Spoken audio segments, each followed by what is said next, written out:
बिस्मिल्लाहिर्रहमानिर्रहीम। आज इस टॉपिक को हम सीखेंगे वो है डिस्कवरी ऑफ न्यूट्रॉन और थोड़ी सी इसकी हिस्ट्री सीखेंगे कि ये हिस्ट्री में किस तरह से डिस्कवर हुआ। जब हम हिस्ट्री को देखते हैं तो 1886 यानी 1886 तक प्रोटॉन एंड इलेक्ट्रॉन ये दोनों डिस्कवर हो चुके थे और इनकी कंप्लीट प्रॉपर्टीज 1895 से 1897 तक स्टडी हो चुकी थी, यानी कि ये डिस्कवर हुए और फिर उसके इनके बाद जो भी इनकी प्रॉपर्टीज थी वो 1897 और 1895 के दरमियान स्टडी की जा चुकी थी। लेकिन अभी तक ये नहीं पता था कि एटम के अंदर कोई तीसरा ज़र्रा भी है, यानी 1897 के बाद तक जो है ये समझा जाता रहा कि सिर्फ एटम के अंदर 2 पार्टिकल्स हैं, that is protons and electron.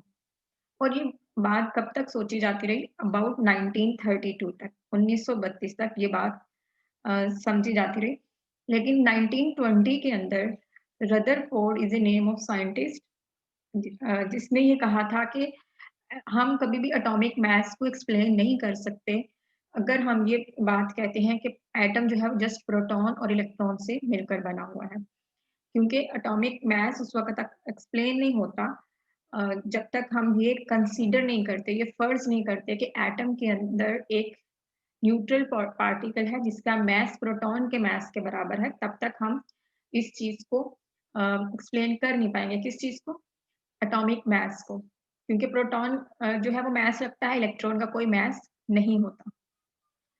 तो जब रदरफोर्ड ने 1920 के अंदर ये जरूर कहा था कि एक पार्टिकल है, न्यूट्रल है, जिसका मास प्रोटॉन के इक्वल है, जिसकी वजह से एटॉमिक मास कंप्लीट हो रहा है, एक्सप्लेन हो रहा है। लेकिन वो इस चीज को प्रूव नहीं कर पाया। प्रूव किसने किया? 1932 के अंदर Chadwick was the name of scientist, जिसने जेम्स चैडविक ने एक एक्सपेरिमेंट डिजाइन किया जिससे न्यूट्रॉन डिस्कवर हुआ। और इसके अलावा उसको 1935 के अंदर फिजिक्स में नोबेल प्राइज भी अवार्ड किया गया। हालांकि हम इसको केमिस्ट्री में पढ़ रहे हैं, लेकिन ये फिजिक्स के अंदर भी, एटॉमिक फिजिक्स के अंदर भी ये टॉपिक डिस्कस होता है। तो जेम्स चैडविक को फिजिक्स में 1935 में इसी काम के सिलसिले में नोबेल प्राइज से नवाजा गया। अब हम काम की तरफ आते हैं कि जेम्स चैडविक ने क्या काम किया, किस तरह से प्रोटॉन डिस्कवर हुआ उसकी तरफ। एक पोलोनियम का सोर्स लिया। पोलोनियम एक रेडियो एक्टिव एलिमेंट है। रेडियो एक्टिव एलिमेंट क्या होता है? जिसमें से रेडिएशंस निकलती हैं, जिसमें से शुआएं निकलती हैं।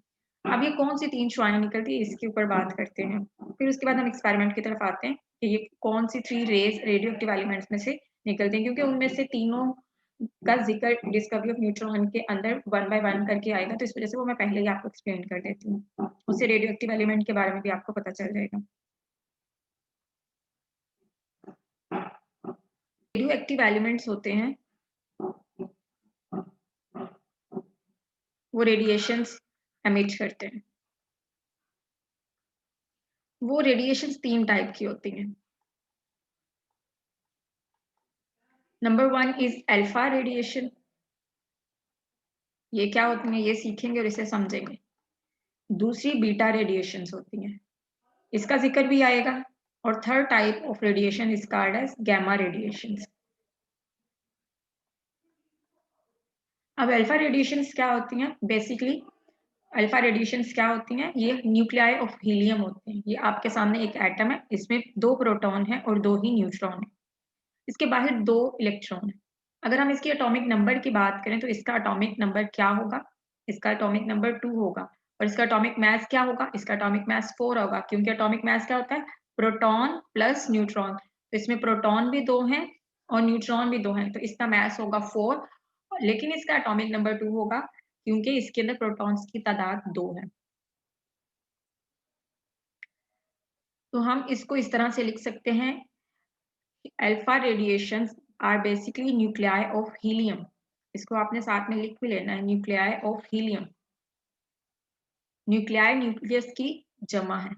हीलियम इज एन एटम, आप इसको जानते हो अच्छी तरह से, ये एक गैस होती है, नोबेल गैस है। और इसमें 2 प्रोटॉन होते हैं और 2 ही न्यूट्रॉन होते हैं। तो एटॉमिक नंबर इसका 2 होगा, क्योंकि जो नंबर ऑफ प्रोटॉन्स होते हैं दे डिनोट टू एटॉमिक नंबर। तो हम इस तरह से लिखेंगे, ये एटॉमिक नंबर है तो इसका मतलब है कि प्रोटॉन इज इक्वल टू 2। अब ये एटॉमिक मास 4 है तो इसका मतलब है हमें पता चल गया कि 4 में से 2 जो हैं वो प्रोटॉन्स हैं, तो मैं यहाँ पे 2 प्रोटॉन लिख दूंगी, बाकी 2 बच गया तो वो डेफिनेटली 2 न्यूट्रॉन्स होंगे। तो ये 4 में से 2 प्रोटॉन है और 2 ही न्यूट्रॉन है। ठीक है, इसी वजह से जब मैंने आपको अभी हीलियम का न्यूक्लियस दिखाया है, हीलियम का एटम दिखाया, तो उसमें 2 प्रोटॉन है और 2 ही न्यूट्रॉन है। जितने किसी एटम के अंदर प्रोटॉन होते हैं उतने ही इलेक्ट्रॉन होते हैं, तो बाहर उसके 2 इलेक्ट्रॉन्स। ठीक है बच्चों, तो इससे आपको पता चला कि हमारे पास अल्फा रेडिएशंस या अल्फा पार्टिकल्स की अगर बात होगी तो वो हैं क्या इन नेचर। अल्फा रेडिएशंस और alpha particles are nuclei of helium. तो न्यूक्लियाई की बात हमने की, तो मैंने आपको ये बताया कि न्यूक्लियाई बेसिकली न्यूक्लियस का प्लूरल है। ठीक है, अब रेडियो एक्टिव एलिमेंट्स ये 3 तरह की रेडिएशंस एमिट करते हैं, खारिज करते हैं। दूसरी रेडिएशंस है beta radiations. Beta radiations are basically streams of electron, हम इनको कहेंगे कि ये इलेक्ट्रॉन्स होते हैं। गैमा रेडिएशंस हम कहते हैं इंफ्रारेड है, अल्ट्रा वायलेट है, तो इस तरह गैमा रेडिएशंस भी रेडिएशंस हैं। तो ये कोई पार्टिकल नहीं है, जबकि ऊपर वाले दोनों रेडिएशंस पार्टिकल्स हैं। होपफुली आपको ये तीनों चीजें क्लियर हो चुकी होंगी। ठीक है, तो हमने जो रेडियो एक्टिव एलिमेंट लिया वो था पोलोनियम। पोलोनियम क्या कर रहा था? Polonium was emitting alpha particles, alpha radiations. तो अल्फा रेडिएशंस को और अभी थोड़ा सा समझते हैं। इसमें एक और चीज मैं ऐड कर दूं। ठीक है,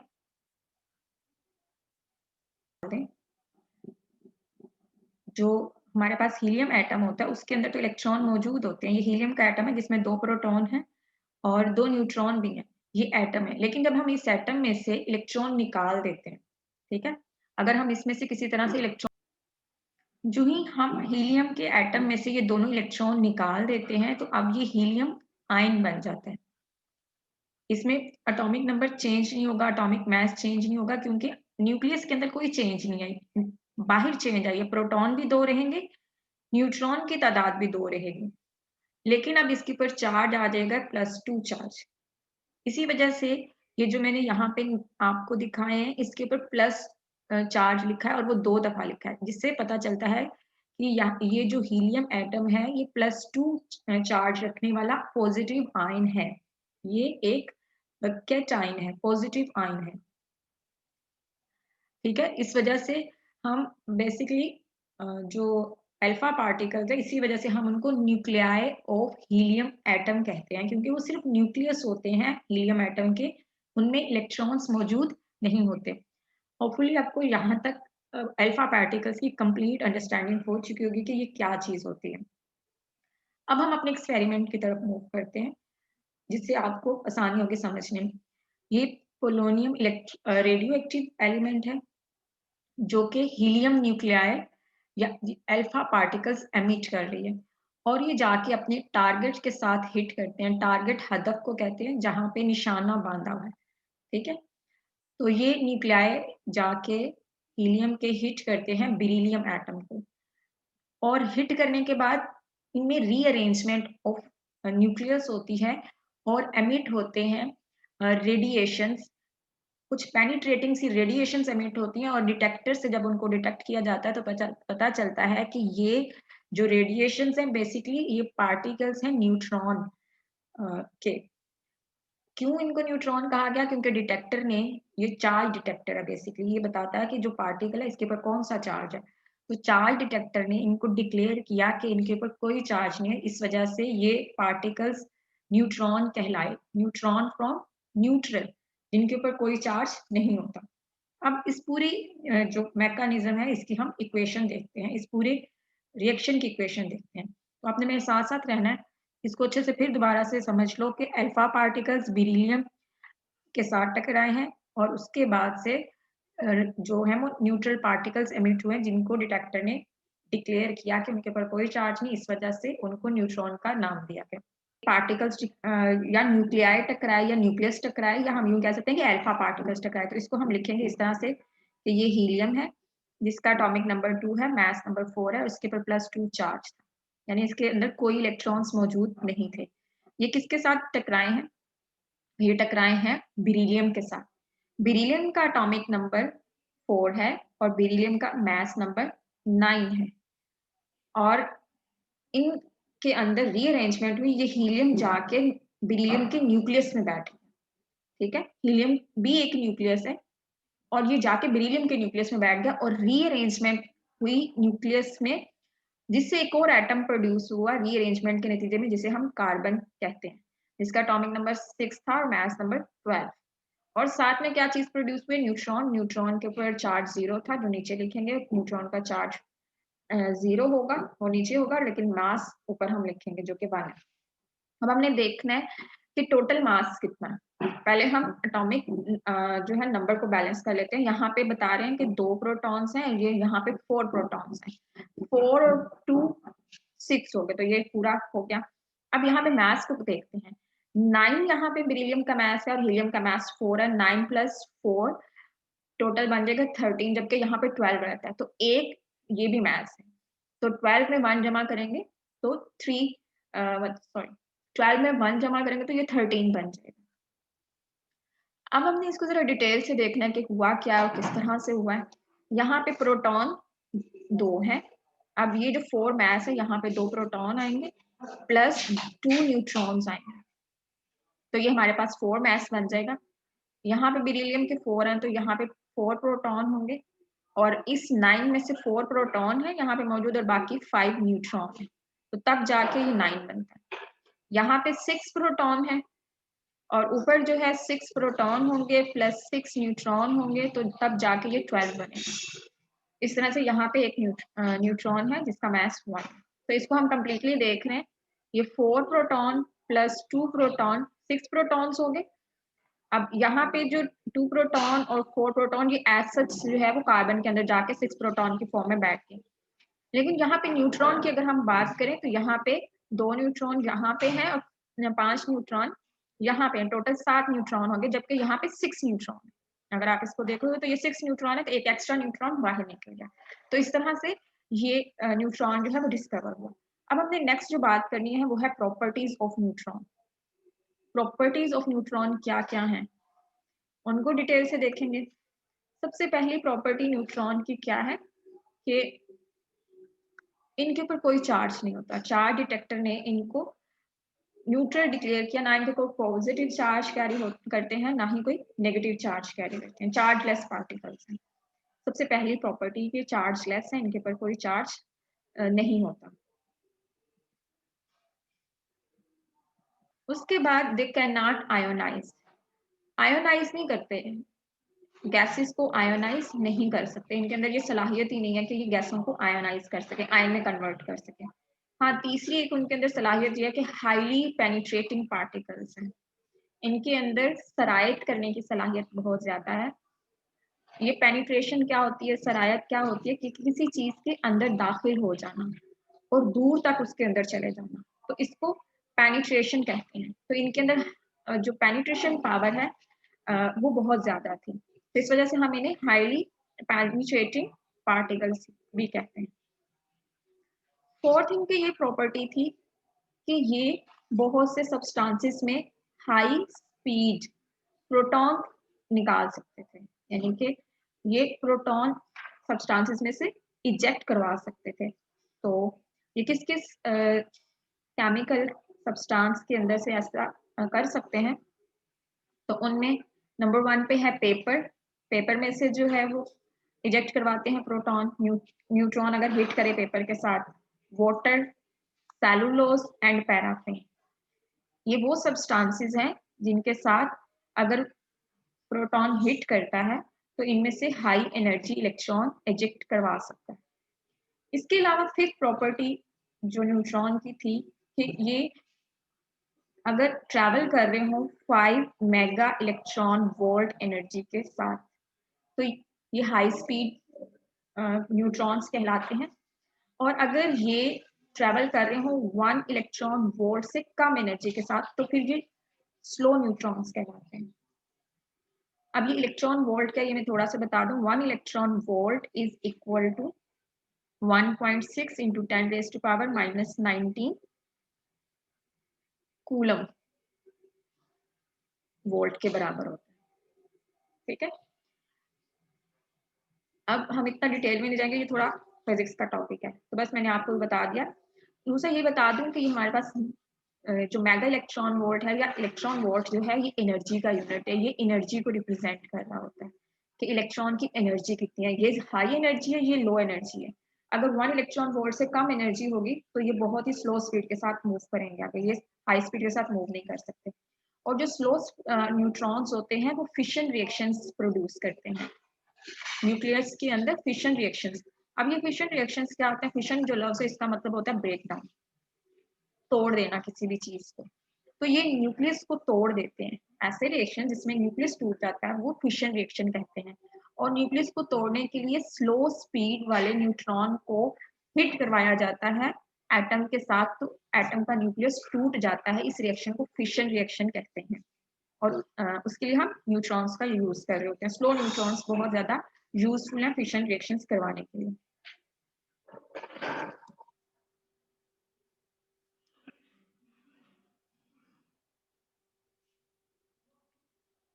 न्यूट्रॉन की 6 प्रॉपर्टी क्या है कि अगर फास्ट न्यूट्रॉन्स को प्रोजेक्टाइल के तौर पे यूज करें, प्रोजेक्टाइल का मतलब होता है कि हम इसको हिट करवाएं, किस तरह? इस फॉर्म के अंदर किसी भी सब्सटेंस के साथ हिट करवा रहे हैं, तो इस तरह अगर हम हिट करवाते हैं तो इसको हम प्रोजेक्टाइल कहते हैं।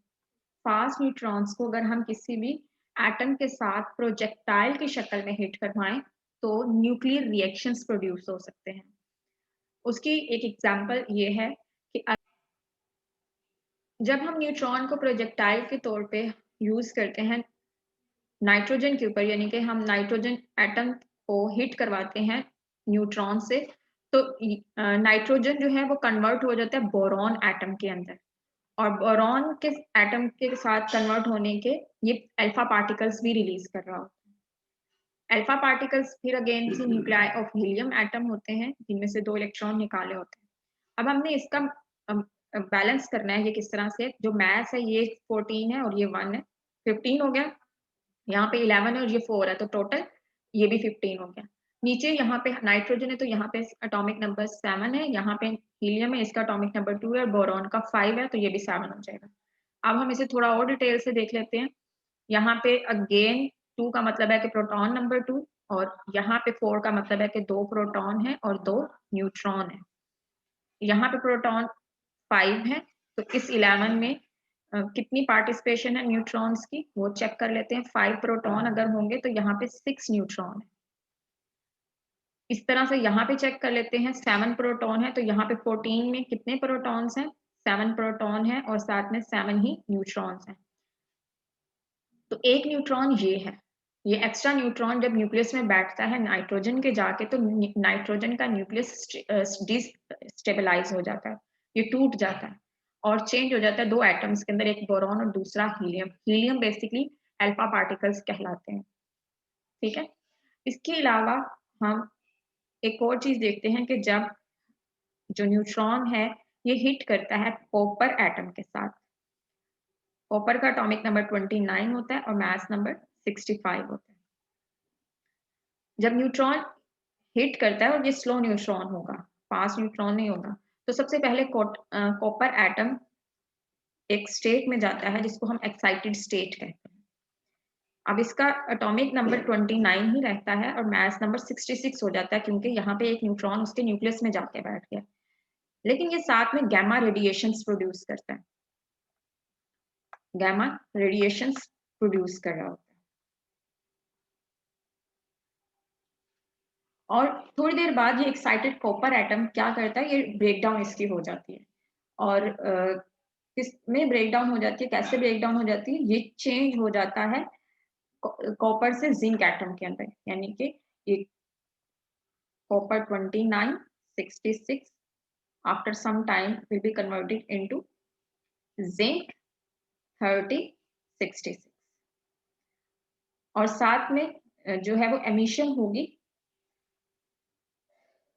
बीटा पार्टिकल्स की। तो इसी वजह से मैंने आपको बताया था कि अल्फा बीटा गैमा ये टर्म्स आएंगे, तो मैं आपको पहले एक्सप्लेन कर दूँ। अब पहले हम इसकी तरफ आते हैं कि ये हुआ क्या है, यहाँ पे क्या हुआ है। यहाँ पे बेसिकली हम चेक करते हैं नंबर ऑफ प्रोटॉन्स को। यहाँ पे 29 एटॉमिक नंबर है तो उसका मतलब प्रोटॉन 29 है। अब इन 65 में 29 अगर प्रोटॉन्स हैं तो यहाँ पे न्यूट्रॉन्स कितने होंगे? तो डेफिनेटली यहाँ पे 37 और 36 न्यूट्रॉन होंगे। ठीक है, जब हम इसमें ये एक ऐड कर देंगे तो यहाँ पे 37 न्यूट्रॉन्स हो जाएंगे। यहाँ पे भी 36 है। अगेन यहाँ पे प्रोटॉन जो है वो 29 रहे, लेकिन कॉपर जब एक्साइटेड स्टेट में जाता है जब इसमें, तो यहाँ पे 29 प्रोटॉन्स हैं लेकिन 37 न्यूट्रॉन्स। यहाँ पे भी सेम यही सिचुएशन चल रही होती है कि 29 प्रोटॉन है और 37 न्यूट्रॉन है, तब जाके ये एटॉमिक मास 66 बन है। अब होता क्या है कि यहाँ से एक न्यूट्रॉन की ब्रेकडाउन होती है। जो न्यूट्रॉन्स होते हैं they can break into proton with electron. ये ऐसा नहीं होगा कि प्रोटॉन में कन्वर्ट हो जाए, चार्ज भी तो बैलेंस करना, जितना पॉजिटिव चार्ज होगा उतना ही नेगेटिव चार्ज होगा। तो प्रोटॉन के ऊपर +1 चार्ज होता है, इलेक्ट्रॉन के ऊपर -1 चार्ज होगा। प्रोटॉन का मास 1 होता है, इलेक्ट्रॉन का मास 0 होता है। ठीक है, और फ्री जो न्यूट्रॉन होते हैं वो एक प्रोटॉन, एक इलेक्ट्रॉन और एक और एक न्यूट्रिनो के अंदर कन्वर्ट होते हैं। न्यूट्रिनो जो है वो एक न्यूट्रल पार्टिकल होता है, ना तो इसका कोई मास होता है ना ही कोई चार्ज होता है। अब यहाँ पे हुआ ये कि ये जो 37th न्यूट्रॉन था इसकी ब्रेकडाउन हुई प्रोटॉन के अंदर। जब इसकी ब्रेकडाउन प्रोटॉन के अंदर हुई तो यहाँ पे प्रोटॉन नंबर 29 से चेंज होके कन्वर्ट हो गया 30 के अंदर। तो यहाँ पे प्रोटॉन 30 हो गए और न्यूट्रॉन जो है वो 36 हो गए। यानी जिंक के अंदर 30 प्रोटॉन है और 36 ही न्यूट्रॉन है। अब ये जो अल्फा पार्टिकल एमिट हुए ये इस वजह से हुआ क्योंकि यहाँ पे इलेक्ट्रॉन भी एमिट हो रहा है न्यूट्रॉन के ब्रेकडाउन से, न्यूट्रॉन के डिके करने से।